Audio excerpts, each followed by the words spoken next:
Hey everyone, and welcome to the show. We're thrilled to have you here with us today. Today, we're diving into a topic that's both fascinating and complex, the rivalry between India and Pakistan. But we're not talking about cricket matches or culinary delights. No, today we're focusing on their militaries. Some might say comparing these two forces is like comparing a tiger to a slightly smaller tiger, and they'd be right.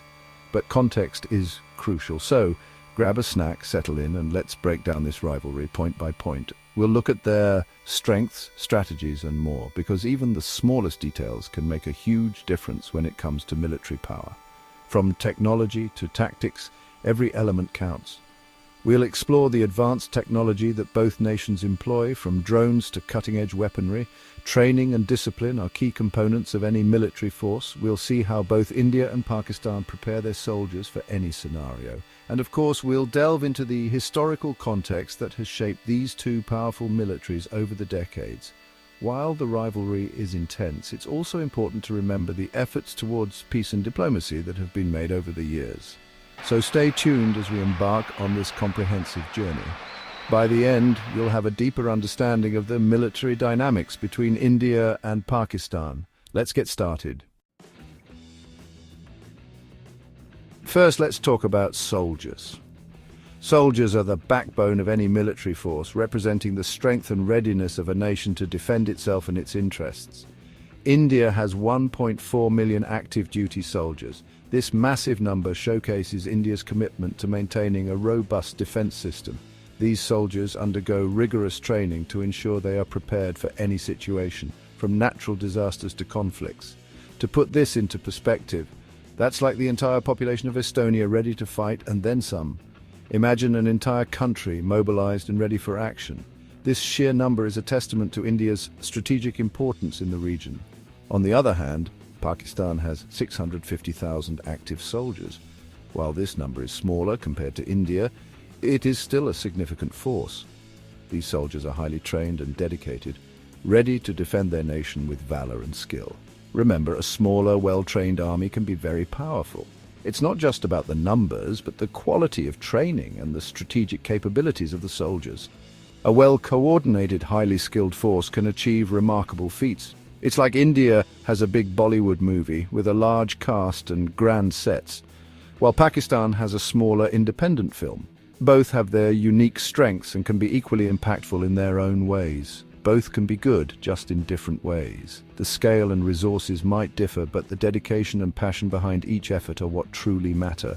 In the end, it's about how effectively each country can utilize its manpower to achieve its goals. Armies need money, right? India's defense budget for 2024 is $72 billion.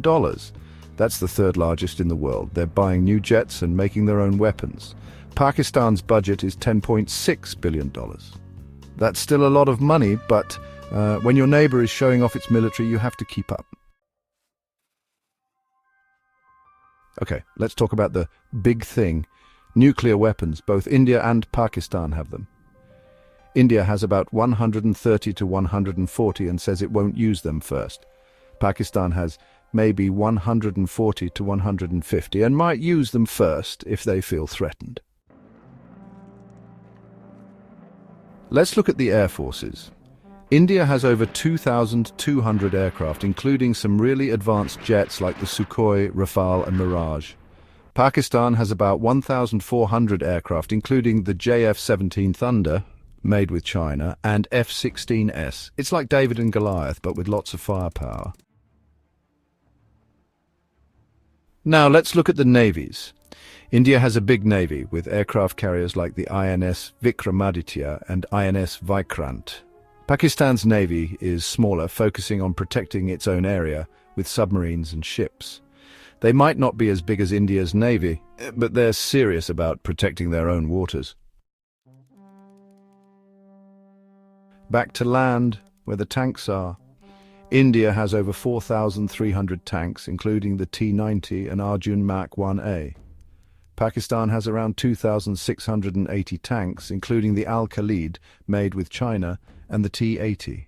They use strategy and toughness to make up for smaller numbers. Let's talk missiles. India has long-range missiles like the Agni V, which can travel over 3,100 miles.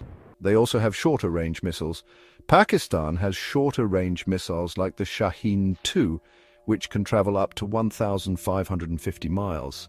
They're saying, we have missiles, so don't mess with us.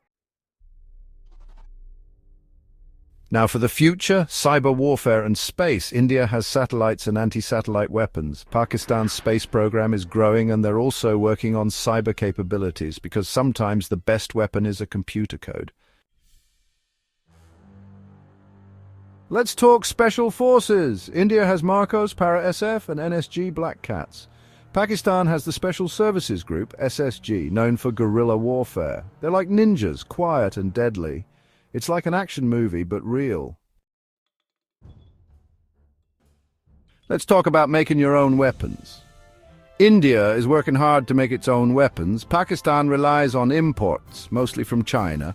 They do make some things with China, but they want to make more themselves. Countries need friends. India has partnerships with the US, Russia, France, and Israel. Pakistan's best friend is China. They also get help from Turkey and Russia. India is becoming more important globally. They're part of the Quad with the US, Japan, and Australia. Pakistan is important in South Asia and has China's support. It's like a chess game with each country making moves. Armies are expensive. India wants to make its own weapons, but still imports about 70% of them. Pakistan imports a lot, mostly from China. Let's talk terrorism. India has faced a lot of terrorism and is working to stop it. Pakistan has been criticized for supporting some terrorist groups, but they also fight against terrorism in their own country. It's a complicated problem. Weapons are useless without people willing to fight. Both India and Pakistan have a lot of national pride. Their soldiers are ready to defend their countries. So there you have it. We've explored the various facets of the India-Pakistan dynamic. Who wins between India and Pakistan? It's hard to say. Both nations have their unique strengths and challenges. India, with its vast size and abundant resources, boasts a formidable military presence. The country has invested heavily in modernizing its armed forces, ensuring they are equipped with the latest technology and weaponry. On the other hand, Pakistan, though smaller in size, has demonstrated remarkable strategy and willpower.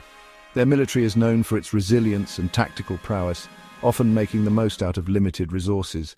In the end, it's a tie. Both nations have their strengths and weaknesses, and hopefully they'll never actually have to engage in a full-scale conflict. The hope is for peace and mutual respect to prevail. Don't forget to like, subscribe, and leave a comment. Your support helps us bring more insightful content. India also has a growing economy and numerous international allies, which further strengthens its position on the global stage. The country's economic growth has been impressive, attracting investments and fostering development. Pakistan, while having a smaller economy, maintains strong regional alliances and a dedicated military force. Their strategic location and alliances play a crucial role in their defense strategy. Ultimately, the true victory lies in diplomacy, cultural exchanges, and peaceful coexistence. Both nations have much to gain from cooperation and understanding. Engage with us in the comments below. Share your thoughts on the India-Pakistan relationship and what you think the future holds. Let's foster a community of informed and respectful dialogue.